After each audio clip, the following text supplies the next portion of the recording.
हिंदुस्तान में काम करने वाली जितनी भी विदेशी कंपनियां हैं, सभी एक कानून का उल्लंघन करती हैं। उनके साथ एक समझौता होता है सरकार का, जिसको आप सब जानते हैं, मेमोरेंडम ऑफ अंडरस्टैंडिंग कहते हैं। तो एमओयू में जो शर्तें होती हैं, एक भी शर्त को एक भी कंपनी नहीं मानती। जैसे मैं आपको एक उदाहरण देके बताऊं, हमारे देश में अमेरिका की दो कंपनियां हैं, एक का नाम है पेप्सी कोला, दूसरे का नाम है कोका कोला। इनके साथ भारत सरकार का जब एमओयू साइन हुआ तो उसमें शर्त है कि ये दोनों कंपनियां जब $5 विदेशों से कमाकर भारत को लाकर देंगी, तब ये $1 भारत से ले जाने की अधिकारी होंगी। माने ये कंपनियां भारत से अगर पैसा ले जाना चाहें तो $1 ये तब ले जाएंगे जब $5 कमाकर भारत के धन कोष में जमा कर देंगे। आप जानते हैं भारत का विदेशी मुद्रा कोष होता है, विदेशी मुद्रा भंडार होता है। तो $5 विदेशी मुद्रा भंडार में एक एक पेप्सी और कोका कोला जब जमा कर देगी लाकर एक्सपोर्ट करके, तब ये $1 का इंपोर्ट करेंगे। ये इनके एमओयू में कंडीशन है। लेकिन पिछले 17 वर्षों में दोनों कंपनियों ने इस कंडीशन का आज तक पालन नहीं किया है। आंकड़े ये बताते हैं कि ये कंपनियां $5 यहां से लेके जा रही हैं, तब $1 लेके आ रही हैं। तो एमओयू की जो सबसे प्रमुख शर्त है, उसका उल्लंघन हो रहा है। हमारी सरकार के द्वारा मंत्रालय ने जो साइन किया है एग्रीमेंट, उसका उल्लंघन हो रहा है। हम इनको कोर्ट में घसीट सकते हैं और बहुत आसानी से इस पर फैसला ले सकते हैं। एक इसी तरह की एमओयू की शर्त है कि पेप्सी और कोका कोला कंपनी भारत देश में सॉफ्ट ड्रिंक नहीं बेचेगी। पानी जो बोतल में भरा हुआ, जिसको कार्बोनेटेड वाटर कहते हैं, वो नहीं बेचेंगे। इनका भारत में आने का मुख्य मकसद है और एमओयू की कंडीशन है कि भारत के किसानों का आलू, टमाटर, प्याज, गोभी, पत्ता गोभी, गाजर आदि आदि जो फल हैं, सब्जियां हैं, जो हर साल 60,000 करोड़ के खराब हो जाते हैं, उनको प्रोसेस करके ये भारत में और भारत के बाहर विदेशों में बेचेंगे। प्रोसेस करके बेचेंगे, कच्चा माल भी नहीं बेच सकते, प्रोसेस करके बेचेंगे।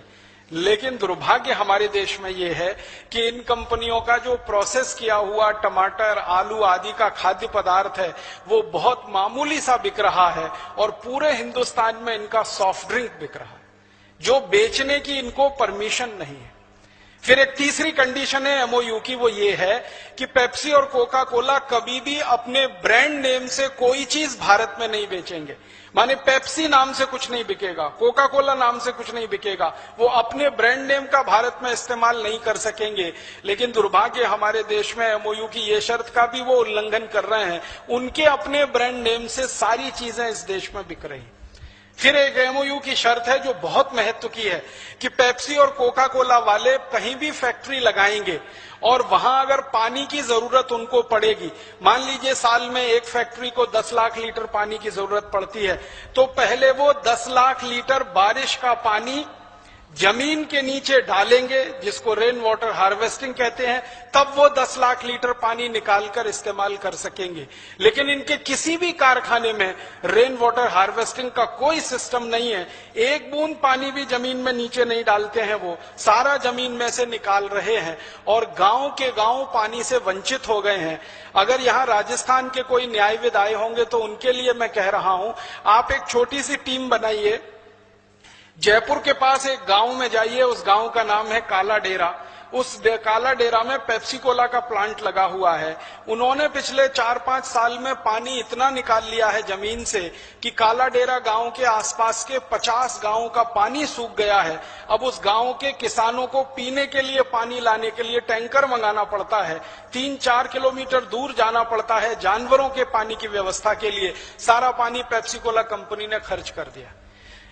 ऐसी एक नहीं, बहुत सारी शर्तें हैं। एक शर्त यह है कि पेप्सी कोला और कोका कोला कंपनी भारत में आएगी, एक भी व्यक्ति का रोजगार अगर उनके कारण जाएगा तो कंपनी की जिम्मेदारी होगी, माने वो किसी को बेरोजगार नहीं कर सकते।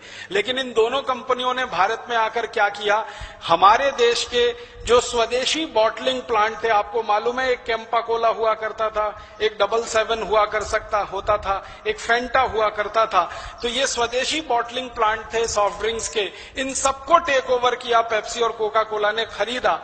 फिर इनमें से हजारों कर्मचारियों को बाहर निकाल दिया और बहुत थोड़े से कर्मचारियों के साथ उनका अब बॉटलिंग प्लांट चल रहा है।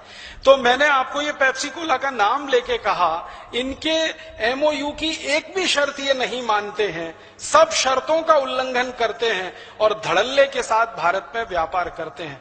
तो हम सब अगर न्यायविद इस पर काम करें और एक अच्छी सी पिटीशन ड्राफ्ट करें और हिंदुस्तान के अलग अलग अदालतों में, मेरा यह मानना है कि हर डिस्ट्रिक्ट कोर्ट में जहां पेप्सी और कोका कोला का प्लांट है, हर डिस्ट्रिक्ट कोर्ट में हम पिटीशन फाइल करें। बाद में वो हाई कोर्ट जाएगा तब देखेंगे, सुप्रीम कोर्ट जाएगा तब देखेंगे।